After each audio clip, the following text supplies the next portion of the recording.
semplificazione della burocrazia, semplicità e leggerezza, diciamo, in quelli che sono i regolamenti, quindi la possibilità di dare indicazioni veramente pratiche, chiare agli agriturismi e agli operatori in genere, e nel contempo avere anche chiari quelli che sono i limiti oltre cui i controlli devono essere decisamente molto severi. In Veneto gli agriturismo sono 1400, più di un terzo è gestito da donne e da giovani. Ristorazione, accoglienza, ma soprattutto ecoturismo rurale. Ma gli agriturismo della nostra regione sono anche tra i più penalizzati e mortificati per tutta una serie di lacci e laccioli burocratici.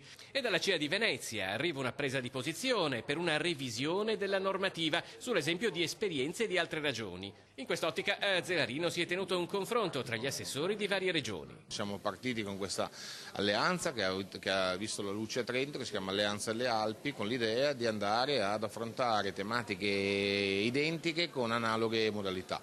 Questo nell'interesse delle popolazioni del nord e con l'idea che questa agricoltura e questa modalità di fare agricoltura siano uniche e tipiche, che vadano salvaguardate e che hanno bisogno però di parlare con un'unica voce. Per esempio su come si fa un lavorato, si fa una marmellata, piuttosto che come requisiti di base dentro l'agriturismo, forse sarebbe meglio averceli uniformemente. Io mi trovo con delle situazioni dove addirittura a livello comunale i regolamenti non consentono di fare delle lavorazioni in un comune e lo consentono in quello di fianco, creando tra agriturismi delle situazioni che non hanno senso. È chiaro che bisogna omogeneizzare le leggi. Noi abbiamo una legge che prevede una zonizzazione, una tabellazione, tutta una serie di prodotti che possono essere consumati all'interno degli agriturismi, perché dobbiamo dare al turista che viene qui dall'estero, che comunque cerca di avvicinarsi al nostro territorio, prodotti che siano certificati, sani e naturalmente certi.